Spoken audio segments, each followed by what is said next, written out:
A wizard and a ranger walk into the forest, fresh as a spring morning. "You're awfully quiet. I know these woods like the butt of my blade, you know. No need to be so serious." "You said yourself you've never ventured this far. I would appreciate it if you matched my focus." I mean, woods is woods, boss, especially this one. Though I appreciate the danger pay. Woods is not woods, as you say. Not where the well has thinned so much. The world as you know it starts to work very differently in places like this. Whatever you say, boss. Ain't no sign of difference so far anyhow. That's because you don't know what to look for. And in this case, no signs is a bad sign. Well, that don't make much sense to me, boss. I'm starting to feel more like bait than a guide. Well, that's why your so-called danger pay was left with my retainer. Yeah, you got some nerve doing that. Well, nerve is what you need when seeking what I seek. Besides, the extra coin is not for you, is it? It's for your family. You trying to say that you don't expect me to return? And that's when the unmistakable sound of a man's throat being torn out and the thud of his body to the forest floor rings out. The wizard turns quickly on his heel, only for the culprit to vanish from existence right before his very eyes. He spins around again and raises an arcane shield around himself, and a similar copy of the shimmering magic gently trickles across the surface of a large, deep purple feline. There you are. The two eye each other, wizard and cat, like predators laying claim to new territory. But the wizard has no designs on this land. A cruel smile forms along his thin lips, and he quietly says, "Now, where is your little one?" A wizard and his pet walk into a bar, a little worse for wear.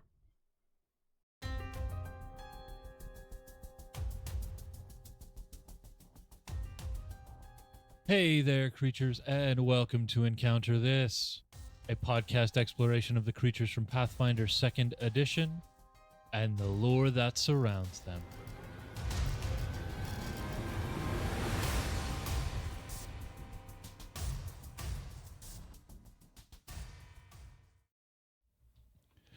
Hello there, creatures, and welcome to another episode of Encounter This, episode 102, a cat whose name I cannot pronounce, so I'm going to go with Dweomercat. And fucking up the pronunciations as always, I am James, flighty, familiar kid, and coming in to save my ass on this one is Freeman, talking dwarves Eiston, and we're going to be looking at however this is actually pronounced on Bestiary number 2, page 103. Thanks for joining us for 102 Creatures. Heck yes. I picked a creature nearly at random. I was having a hard time choosing what I was going to do first. I didn't want to do something too classic. I kept gravitating towards creatures that are spoilers for Stemming the Tide. And then I eventually just landed on this name, and I was like, I kind of know the first part of that name from something else. And then I gave it a quick glance, and I went, this is kind of neat. This is a fun, kind of simple, but definitely fun creature. So let's get the obvious thing out of the way. Let's get the pronunciation out of the way.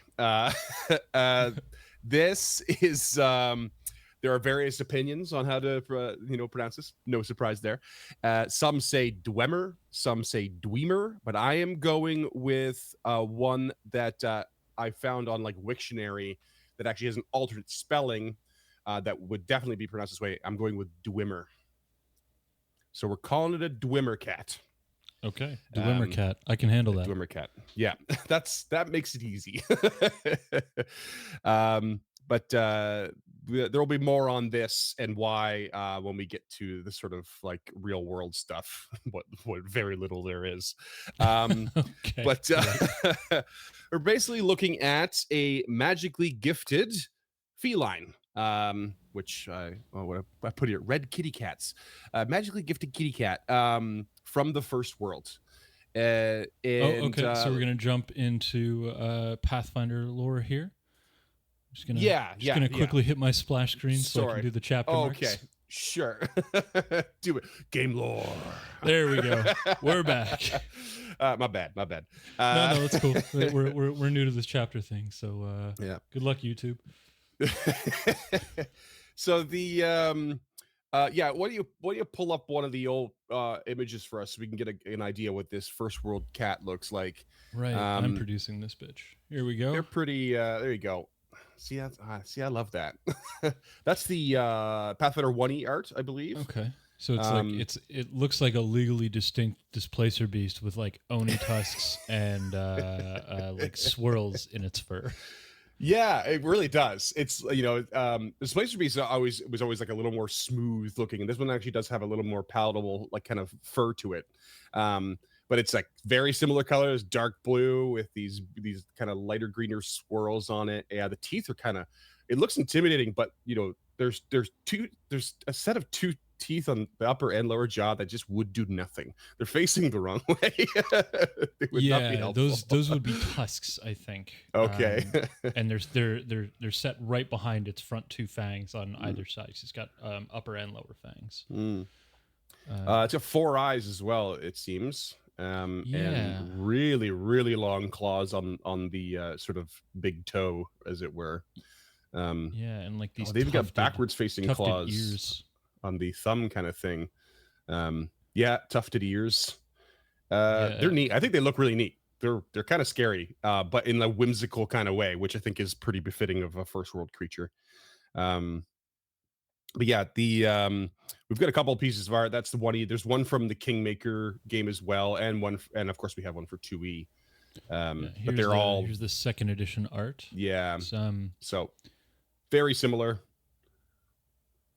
Yeah. Just like kind of a different stance. The fangs are a little bit. Yeah, the Kingmaker one's very different. The Kingmaker looks like it evolved. Like it looks like a Pokemon evolution. Yeah, it does. It really does. It looks like more of an actual cat. Yeah, something a little more believable. And the tail its ears have changed too. Yep. Ears changed. And now it has like these tufts going off its forehead instead. Yeah. So, I mean, I'm sure they're just physically there's no reason why they couldn't have different varieties. I suppose at the end of the day. Yeah, regional distinctions and stuff, Jaguar and Panther and that kind of thing, I guess. We all know the first world's kind of crazy and wild too, so things be changing. But yeah, so they dwell in the first wild, though I will slightly skip ahead. They are not fey creatures, technically.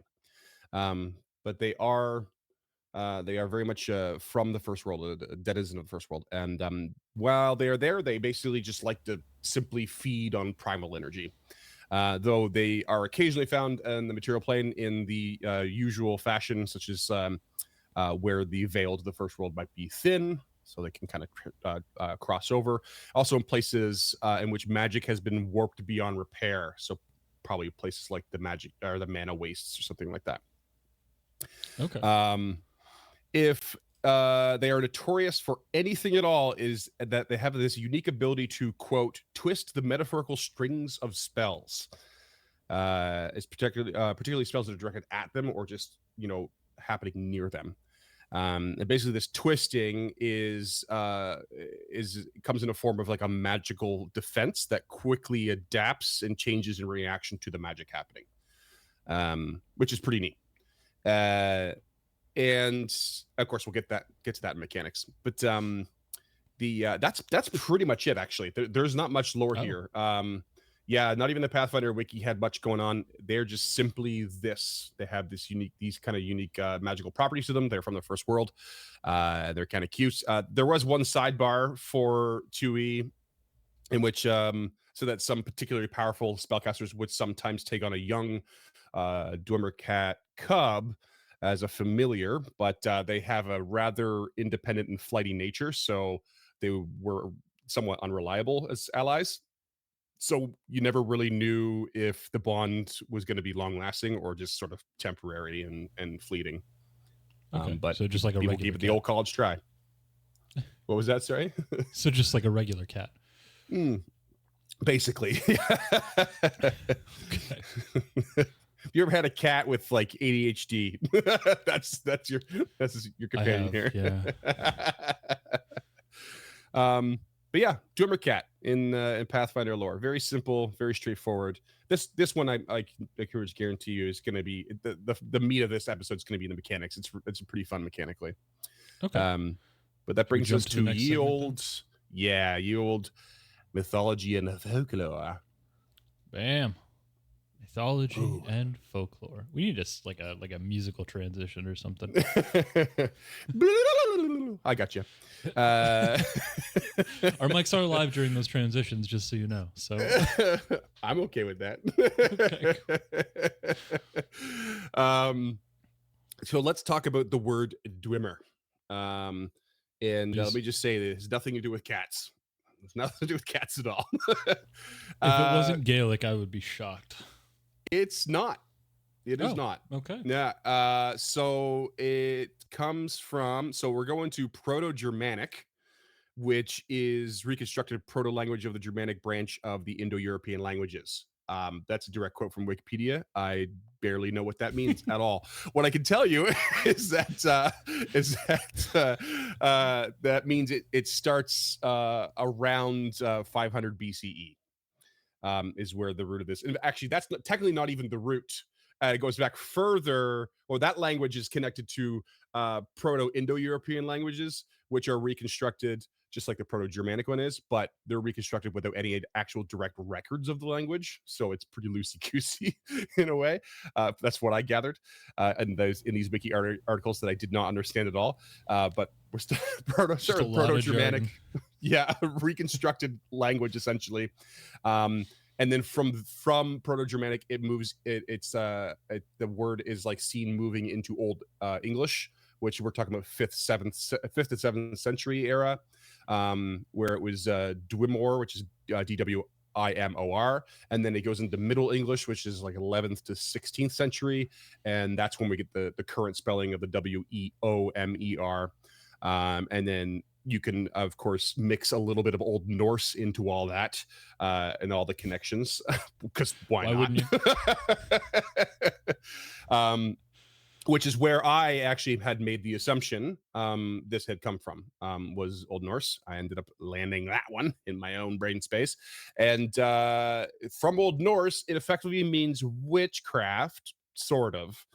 But it actually directly translates sort of from Old Norse as dwarf talk. But it was specifically referring to the secret knowledge of magic that dwarves had in Norse mythology. So they had, this secret. So like the dwarven version of abracadabra. Kinda. Exactly. Cool. So I did find a little bit of reference from the Middle English references that referred to occult magic specifically, but I didn't really get much more into that. There was a couple other like kind of modern references, such as the word actually does appear in Lord of the Rings as a Rohirric phrase. At one point, I think Dweomercat was a word used by the Witch King of Angmar. Effectively just kind of talking about, I know you don't know what I'm talking about, but some of the people out there know who that is from Rohan, but that's yeah, well, from the Rohirrim, yeah, basically, yeah, that era. And, what is the difference between Rohan and the Rohirrim? You know what? I don't care. I think the Rohirrim are just the people and languages from Rohan. Don't quote me though. Yeah. Okay. And so there was another one. This had no citation, but I did think it was kind of cool. On the Dungeons and Dragons .fandom wiki, it said that Dwemer was what you called the magical aura around an enchanted item. So that was the name for the aura that it sort of emitted. And I did find some references to a couple book series as well. There's one called The Fabled Lands, which was like a game book series, I think, and the one called the Devery cycle. One of them was referring to a type of magic. One was referring to like a city, I think, but I didn't go too far into that. Most notably of the modern references is something I was already familiar with. I had a funny feeling was very connected to this, and it is the Dwemer from the Elder Scrolls series, which are I don't know a huge amount about Elder Scrolls lore in general, but the Dwemer are essentially and colloquially referred to as dwarves in that world. Okay, so they're not And the cat folk. No, that's what are they called? Cat, It'll come to me. Kashish? Hashish? I don't remember. But yeah, so they're called dwarves and thought of as dwarves, but they're technically in the lore actually classified as a variety of elf. But they're subterranean. They have the classic stuff: subterranean, expert masons and metallurgists, technologically advanced. In the Elder Scrolls world, they are extinct. So you actually do tend to run into in those games like massive ruins left behind of their technology and civilization, and like steam and clockwork stuff that's built from them that just lasted through the ages after their extinction. So nobody really knows kind of what happened to them. But the fact that those games another try. Yeah. It took me a long time. I remember getting into Oblivion and then Skyrim back to back with that. The games haven't aged well mechanically, but you're kind of old school. I think you'd maybe enjoy them. Yeah. I got really into Elder Scrolls Morrowind when it was out. Oh yeah. Like that was like my first PC gaming experience was like Morrowind and Vampire the Masquerade. And I really enjoyed it, but I also had high school levels of free time back then. Yeah. I had a friend that was mad in Morrowind, and he figured it. I remember it was like one of these little loopholes, and he's like, you find a rock that is high enough for you to jump off but not die, but come really close, and then that gave you experience and jump because you survived or something like that. So you would just do it on repeat, and then he could jump anywhere. There was a way in the original release where you could just skip the whole game, and if like when you get off the boat, I think you start getting off a boat. And instead of going to town, you go into the forest, and you can get like the best armor in the game, like right before the game actually starts. Really? Yeah, I don't remember how to do it exactly, but I vaguely remember watching my friend's brother do it at one point. Amazing. I absolutely love it. So the Dwemer in Elder Scrolls, so where's that here? The technically elves fall in line with the confusion on the Norse mythology side of things. So like dwarves in Elder Scrolls are technically a variety of elves, despite the fact they're called dwarves. But in Norse mythology, there's actually dwarf is like kind of mixed up in the language. So we're getting a lot of this information from the Prose Edda, which is a famous Icelandic text, which is written and compiled by, believed to be written and compiled by a friend of the show, Snorri Sturluson. And that is Prose Edda, not Rose Etta, like I thought you said. Prose Edda. The Rosetta Stone is very different. Not the Rosetta Stone. No, definitely not. So dwarves appear to be the same as the Svartalfar. I don't know how to say it properly, which are black elves. Okay, cool. And then there's also a reference to Dokalfar, which are dark elves, though it's unclear that there's actually these two are actually different from each other. They might be the same. So it seems as though dark elves, black elves, and dwarves might all be the same creature. And for clarity, there is also this one, Leosolfar, are light elves. So it's really just like a dark skin is subterranean, dark being subterranean, dark skinned, and light being surface dwelling and light skinned, which is kind of backwards given for when you think of evolution. It doesn't really make a lot of sense, but that's the way they believed. All in all, I mean, they were all light skinned, so right. I get it. In the dark, they must be dark. Yeah, it's a very simple thought, but there it is. But all in all, this is just a kind of a rant on the word Dwemer, and it really just kind of means magic. I guess is what I've gathered. There was a lot of redundant and boring information to sift through for that. And that is literally all I have for modern stuff. I was kind of looking into cat folklore and mythology, but there were so many options, and none seemed to actually reference dwarves or elves or what this creature's abilities are. So I kind of passed over a lot of it, and it's like, I don't think any of this applies. No, I think true you to did form, the I just went right down this. thing. I went down this etymology route because you and me, we love words, so I couldn't help myself. The only even if we thing in can't say pop them. culture I can think of that even kind of comes close to this is the Cheshire cat. Okay, sure. That's actually not a terrible reference, given this some of its abilities. Actually, I hadn't thought of that at all. Yeah, well, and it's also got the same like patterning and the tufted ears, I think. Yeah. It's been a long time since I've seen the movie, and I'll be honest, I've never read the book. Carol's never really interested in me. For anyone who doesn't know what we're talking about, it's from Alice in Wonderland, or Through the Looking Glass, as it were. Yeah. By what was his name? Lewis Carroll? I think it's Lewis Carroll. Yeah. Lewis Carroll. Yeah. Yeah, Lewis Carroll. Yeah. Yeah. That's the closest analog that I can think of off the top of my head. Yeah. Cool. Well, I mean, let's get into the cool part of this creature. Let's do a mechanics.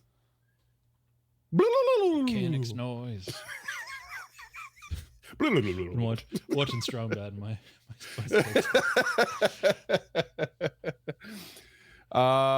yes, let's look at the Dweomercat. This is a level 7 creature, which I feel like is a nice, good, solid number to dig into. After it is higher than I expected for a magic cat. Okay, sure. It is a medium-sized creature, so it's not like a kitty cat. It is not actually a little kitty cat.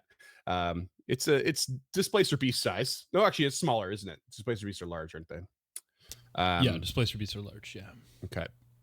But so level 7. It's like ocelot size versus like jaguar size. Yeah, sure. I can see that. A puma, depending on where you're from. AC 25, 100 HP, which is pretty solid, actually. Medium creature. Current alignment is chaotic neutral, and has the uncommon and beast traits. Okay, so that makes sense. Yeah. So again, beasts. I mean, we covered it in Spiritual, I believe, right? Perhaps it's basically intelligence modifier -3 or higher, so it's a more intelligent animal, or capable of more intelligence, and possibly able to speak. And in this case, it can. It can actually communicate in Common or Sylvan. Oh. Yeah. This is weird. This is a weird breakdown so far. I'm gonna let you keep going, but okay. they definitely tiptoed a line here, and I don't understand why. So if you want to recall knowledge in this thing, because it's a beast, you could use Arcana or Nature. So that's DC 25. It's got a perception of +15. So that's what you're rolling for initiative, most likely. And speed of 35, so it's pretty quick on its feet. Dark vision. It also has constant detect magic spell going, and an imprecise scent of 30 feet. And its stats are pretty well rounded. It's got a +4 in strength, dex, and wisdom, +3 in con and intelligence, and a +5 in charisma. So nothing's really been dumped on this creature. Right. Since Paizo's announced that they're getting rid of base ability scores, can we make a compact with our audience that we're just going to drop the +5 and the +4, and it's just 4 strength, 4 dex? Sure. Let's do that. Because screw ability scores. Right. Like, I mean, thing. I get it, and I mean, they're like old. them, They're just they're old holdovers. Yeah. Yeah. They're comfortable. That's exactly it. Until you start looking at why they don't make sense anymore. Yeah, and they really don't. So okay, they're just unneeded. I mean, the plus sort of matters because you do kind of need to remember that you're adding it to some things, such as in the case of skills here. So it's got a proficiency bonuses and stuff to acrobatics and arcana and nature, stealth, and survival. But it doesn't do athletics. So 4 strength means your acrobatics is going to be a +4 to whatever roll you're using. Right. Semantics and all that. So makes a little bit of sense, I think. I mean, nature, acrobatics, arcana, stealth, and survival, those all line up, in my opinion, to like a beast in the first world with some magical power. Yeah, or even just don't really need much more than cat. That. Yeah. I mean, they're kind of arcane. right? No one quite understands the complexity of the cat, especially not in its head. So their weakest save is Fortitude with a +12, but then Reflex and Will are both at 17. So fairly well rounded there, and they do have a +1 bonus to all saves versus magic, due to their magical defenses. But from there, let's get into what they actually do.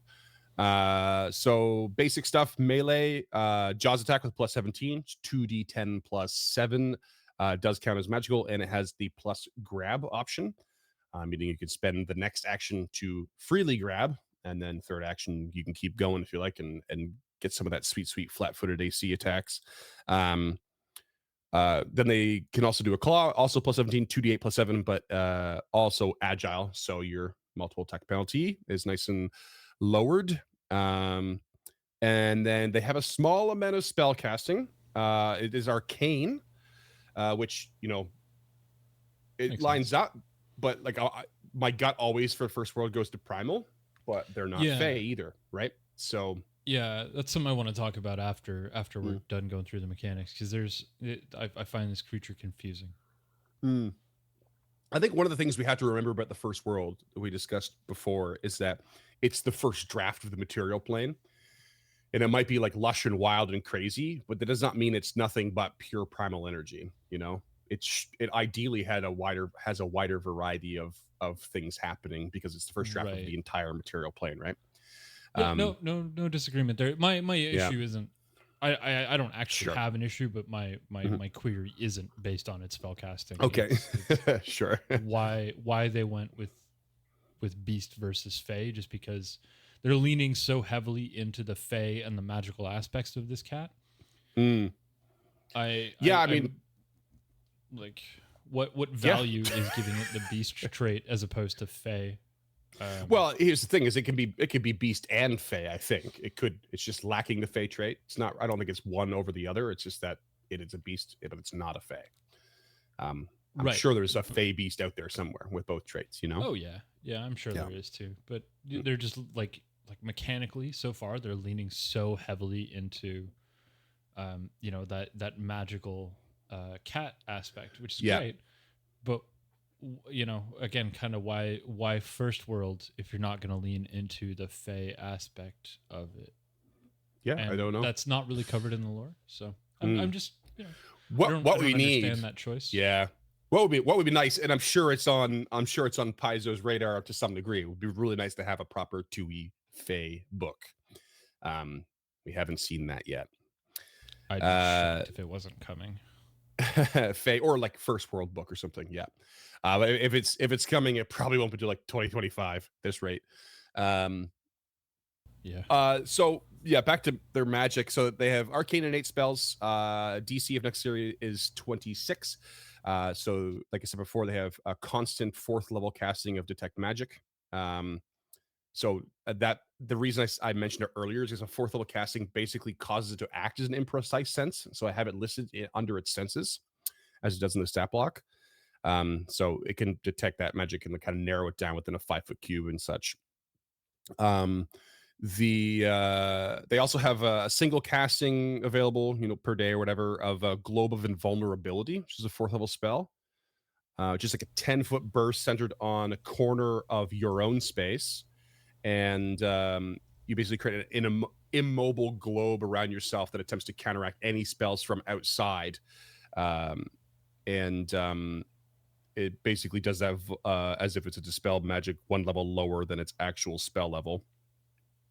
So on and so forth. So it's a pretty cool defensive thing. We don't get too far into that. They have the ability to at will cast a level 2 dispel magic as well. So that's a lot of just counteracting dispelling happening there. And then 3 times a day they can cast 4th level Dimension Door. And that's like 120-foot range. Basically a space it has to be a space that you can see, and you just kind of blip and go, right? Two action casting. But there's more to that, which is really fun. Okay. I mean, I love it so far. These are my favorite kind of spells. I love Dimension Door might be my favorite spell of all time. Well, you're going to love this next thing then, because it has something called Dwemer Leap. And the prerequisite is that it's a 2-action ability, and the prerequisite is that it has at least one Dimension Door spell remaining, and it basically casts Dimension Door and then melee strikes an adjacent target wherever it lands. So 2 actions, blip, attack. If the Dweomercat ends its teleportation adjacent to a creature under an ongoing spell effect, or who has cast a spell since the cat's previous turn, you do not expend the use of Dimension Door. So you could basically just like blip to the caster who has mage armor on, attack, and you haven't spent your Dimension Door, so you're blip attack, blip attack, blip attack. You're teleporting all over the place. It is 2 actions, but it's awesome. Yeah. And it's any melee strike, so that could be Jaws, like, you legally distinct Bamf, Jaws attack, a grab, and your turn's done. Yeah. I'm sorry. Is like, Bamf copyrighted? I don't know. So there are certain onomatopoeias that are just assumed to be owned by Marvel. Yeah. Bamf is one of them. Snicked is another one. Snicked? Okay. Yeah, the sound, the onomatopoeia of Wolverine's claws. Oh, yeah? That's the sound they make is snicked. That just makes sense in my head. It makes perfect sense. Yeah, no, it's great. That's why they're just kind of assumed. There are a couple other ones, I think. Those are the 2 big ones off the top of my head. That's super fun. I had no idea that was a thing. Yeah. I don't know if they're actually owned by, but to be safe. Yeah. So yeah, this ability has the arcane, conjuration, and teleport traits. So it's important to note because there are things that can shut down things with teleport traits. And it does have a range of 120 feet because that's the range of Dimension Door. And this ability is not only cool, it for the most part really dumbs down the next one, which is Pounce, which is something that a lot of cats have. And you basically stride and melee strike in one swift movement. And if you were hidden before you did it, then you remain hidden until after the strike, so you can gain advantage of a flat-footed condition on that. So that's like a more primal cat kind of thing happening, which is it would be a great opener to a combat. But then after that, like you're really just Dwemer leaping all over the place is what you want to do. Yeah. I think. Yeah, I mean that is a great open. Mm-hmm. You can really start fucking some shit up. Just imagine this cat, wow, just like coming flat-footed attack, and you're like, oh shit, and then boom, it disappears and just hits someone else, and you're like, oh man. And I think that's Pounce is 1 action, so you could technically do both in your first turn, and really catch everyone off guard. Just take out a couple of casters immediately. No big deal. And so can you Dwemer leap with somebody grabbed is my question. Oh, that's a good question. Because Dimension Door, let's see, it's not a 5th level casting. So standard 4th, you transport yourself and any items wearing and holding your current space to a clear space or range you can see. If this would bring another creature with you, even if you're carrying an extra dimensional container, the spell is lost. So no, you cannot. Okay. I think that might even be the case for the heightened version. There's only one heightened version at 5th level. The only difference is you don't need to see where you're going. It's a 1 mile radius or range. And it doesn't say, I don't think Dimension Door can bring people with you. I think it used to be able to.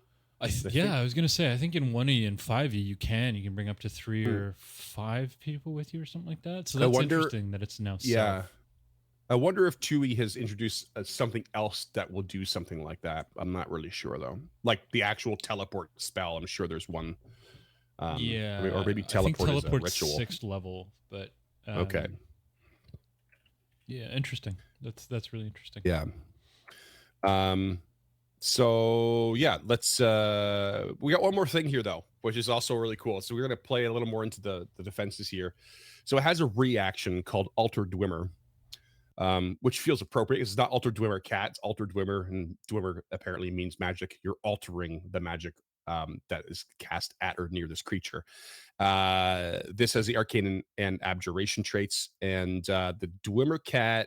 The trigger is if the Dweomercat is targeted by a spell or is within the area of a spell that is cast. And the effect is that the Dweomercat gains an effect related to the school of the triggering spell.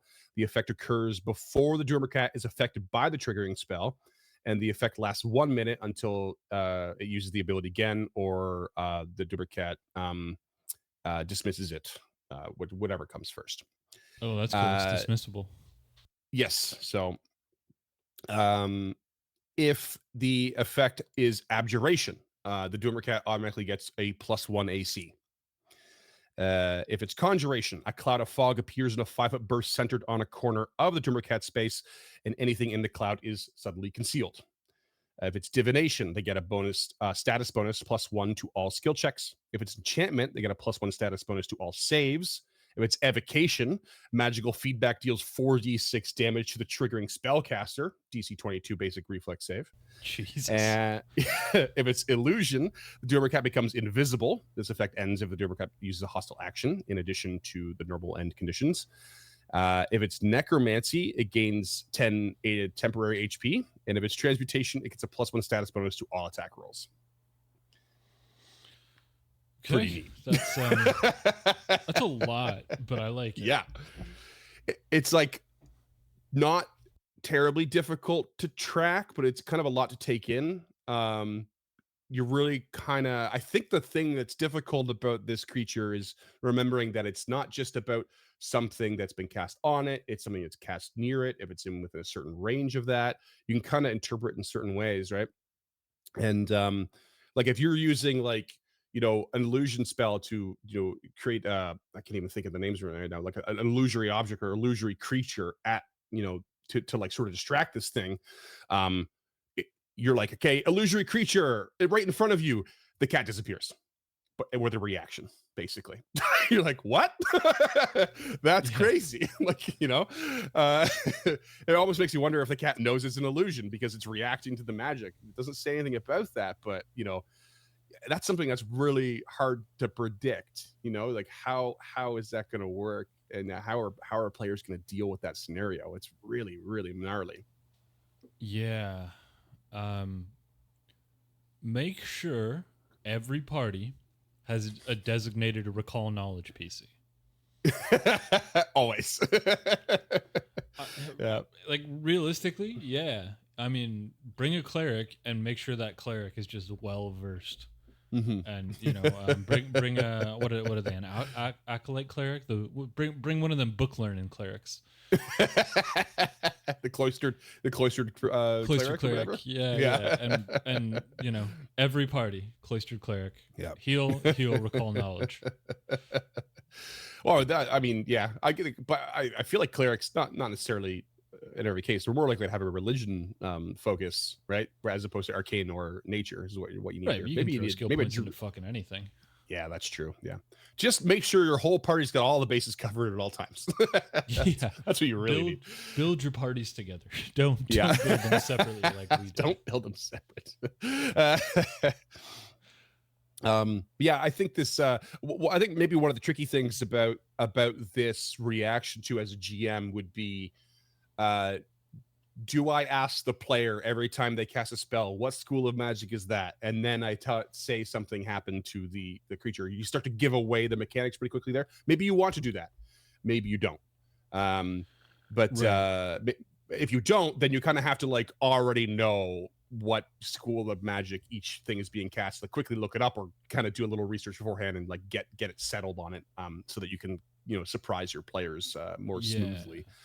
Luckily for us, we play on a beautiful platform known as Foundry VTT. Yeah. And they have the option to just throw it in the chat, and the first line of the spell is what school it is, so you don't even have to worry about it. So if you're playing remotely, should just be automatic. If you're a spellcaster, your spell goes in the chat. If it's possible with your platform, it goes in the chat. Period. Oh, do it.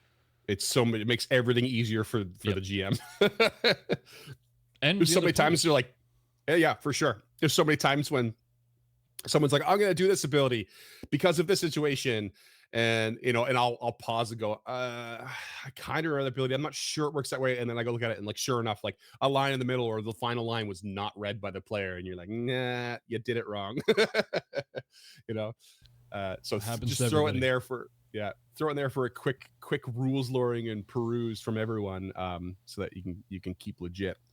Yeah, and so your GM can do counteract checks and stuff like that, and abjuration and what have you. It makes everybody's life easier if you're playing remotely. If you're playing what is the opposite of remotely? In person. In person. We haven't done that in a long time. That concept. If you're playing in person, I'm not suggesting you invest in spell cards, but I quite like them. But before I invested in spell cards, I would just make index cards, especially if you're a prepared caster. Yeah, and the line would always have the school on them. Yeah, index cards were a lifesaver when we first started, big time. Yep. Your fiance still uses them when you play, right? Yep, I still use them. So good. Yeah. I've got like spell ideas. I put one in front of me every time I'm playing that has Gilda's tenets on it. Back when I was small, I had, here's how his knowledge thing works, and I just put it on my desk in front of me, so it's always there. Even though we're playing remotely, it's faster for some stuff like that. Yeah. No, I could see that for sure. But yeah, that's the mechanics of the old Dweomercat. Cool. Maybe you want some cue cards for that, but keep yourself on track just for some of these abilities. But I think it's a cool creature. I think it's a really neat creature. It's like, it's not like this big like 5-trick pony, but it's also not a 1-trick pony. It's got a little bit of depth to it, but it's not too hard to get your head around. And I think it's a really well built creature mechanically. I think it's fun. I'd love to see one in action. Yeah, I agree. We're just gonna switch to Homebrew again for the YouTubes. It honestly makes it a lot easier when I'm coming up with the chapter marks.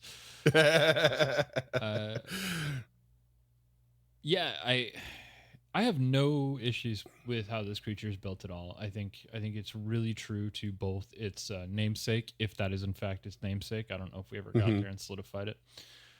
I think it's true to its cat-like appearances. There it is again from 1E.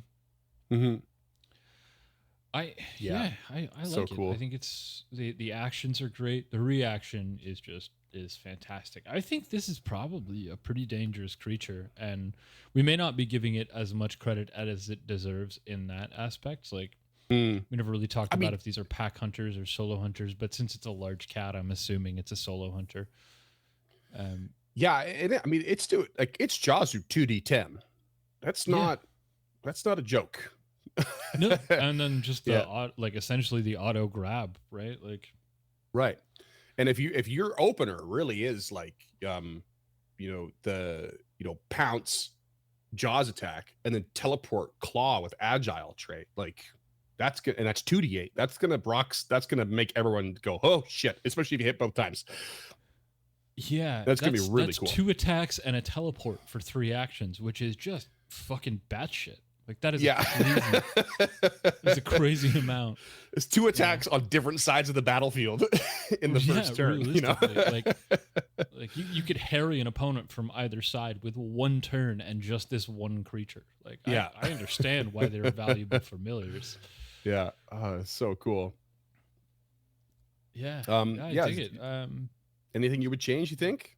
Other than you were kind of still leaning on that Fae thing, I guess. No, I don't. That doesn't bother me. I just don't understand the decision there. And I guess the decision there was probably to make it arcane so it could have this cool reaction.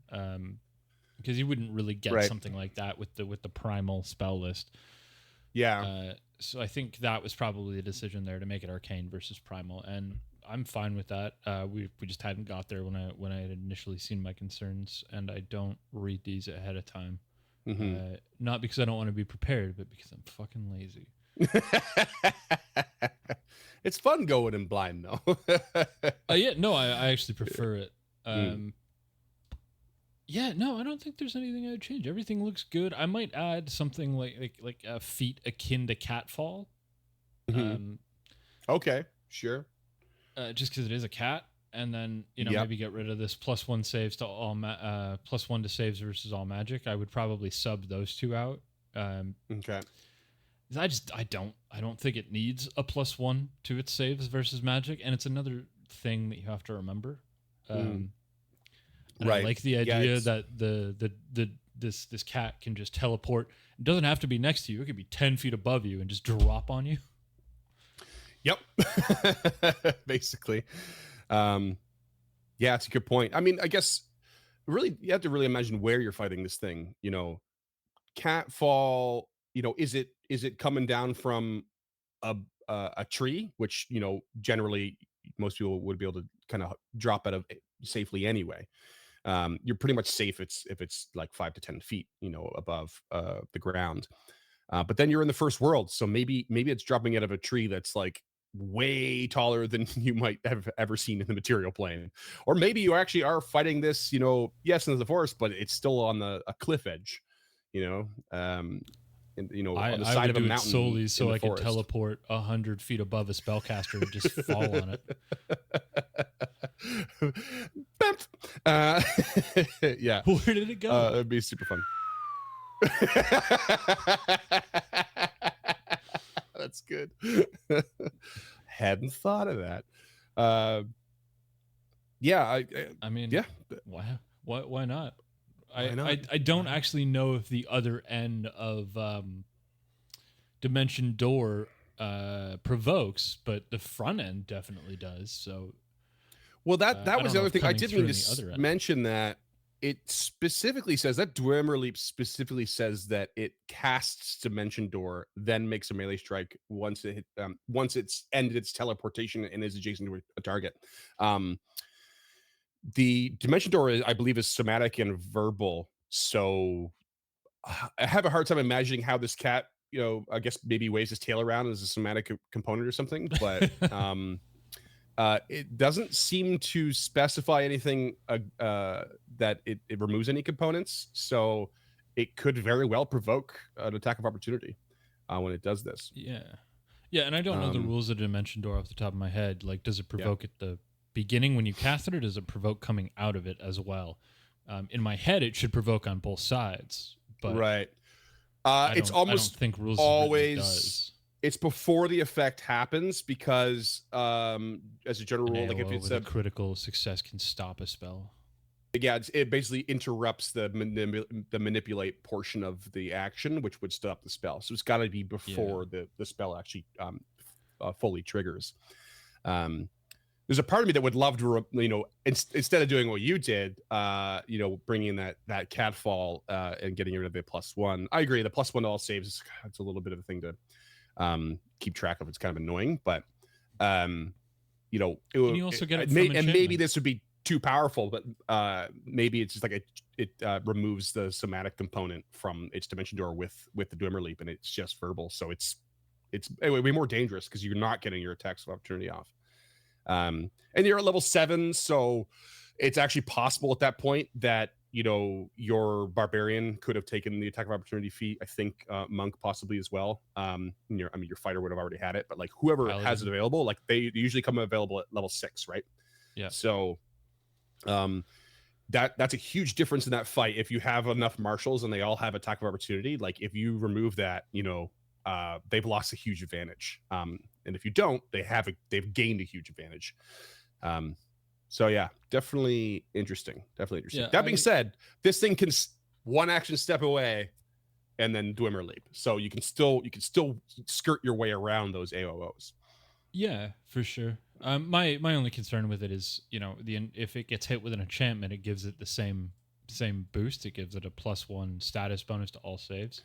Oh yeah, that's definitely a very good point. So you would just stack a +2 against all saves versus magic, and I don't know why you would ever dismiss that. Actually, so that's not the case because they're both status bonuses. Oh, they're both So- status bonuses. Okay. so they don't it stack didn't to say plus what kind of 2. bonus the initial one was. Yeah, I neglected to write it down. That's my bad. Okay. I so assumed both you status didn't was- put it because it wasn't a status bonus. No, I just had to double check now, so I wasn't sure. So they don't, they wouldn't stack, but the bonus to that would be that now because it's a +1 to all saves, so now it's affecting things like trip or shove and whatnot as well. If you happen to go, that enchantment magic is used to near the cat. So it's still a boost, just not a massive one. I mean, with a +17 reflex, I'm not super worried about it. The +12 fortitude, sure. Sure. But tripping a 4-legged creature is nigh impossible if I remember correctly anyway. Yeah, I'm not sure where 2E lands in the rules of that. I can't remember. I remember ones were pretty was like pretty a big. +5 or some shit like that. It was like for each not worth leg it. beyond 2 kind of thing. So a Yeah. 4-legged creature got like a +8 or something to it every time. Yeah, it was crazy. Combat maneuvers weren't worth it in 1E unless you were going down that feature. Yeah. I think they removed that kind of idea from 2E. But better balanced the approach with the sort of blanket With the +10 to this number for DCs and the map and stuff. So I think Yeah. they probably just said, we don't need to get too complicated with that anymore. Also, let's No. simplify grab. Yeah, Because CMB and CMD were rough. bad. Like trying to calculate what your character's CMB was if you weren't a martial character was just a headache for no reason, because you weren't going to use it anyway, but you needed it in case it came up, because you also needed to calculate your CMD, which included your I much prefer them. It's just an attack. You take your map penalties and you add 10 to your DCs and we're done here. Ridiculous. But yeah, anyway, that's the Dweomercat. I don't have, honestly, gun to my head, I wouldn't really change it. I'm just kind of trying to come up with stuff on the fly just because. But yeah, I think it's a cool creature and I'd love to see it in action. Yeah, absolutely. And I would as well. Hopefully one day we get to encounter one, or I get to run one, because this is right up my alley. Fucking blue cat and shit. It's so good. Yeah, that's great. Well, if you've got nothing else, I've got nothing else. If you are on YouTube and you like this, hit the like and subscribe to be notified when new episodes come out. If you want to check out a related episode on the audio feed, you can check out episode 18, where we talked about the Displacer Beast from D&D 5e. We have a Patreon. $5 will get you a handwritten thank you letter. $10 a month, you can suggest a creature. We got a merch store. We got Twitter, Instagram. All of our social links are down in the description of both YouTube and the audio podcast. I'm trying to simplify these because this is where you lose audience. And you don't get those full counts. So yeah. If you want to know more, all the links are down in the description. You can always find it over on our website at encounterthis.ca. And thanks for listening, creatures, and we'll be back again in 2 weeks with our next most episode, which is not, I want to say it's not Norse, but I don't think it is, but it is decidedly not a cat. And speaking of cats, I remember what the cat people in Elder Scrolls are called. They're Khajiit. Khajiit. I was on the right track. You're welcome. Play back the tape. All right. Thanks, listeners, and we'll see you in the next one. See you.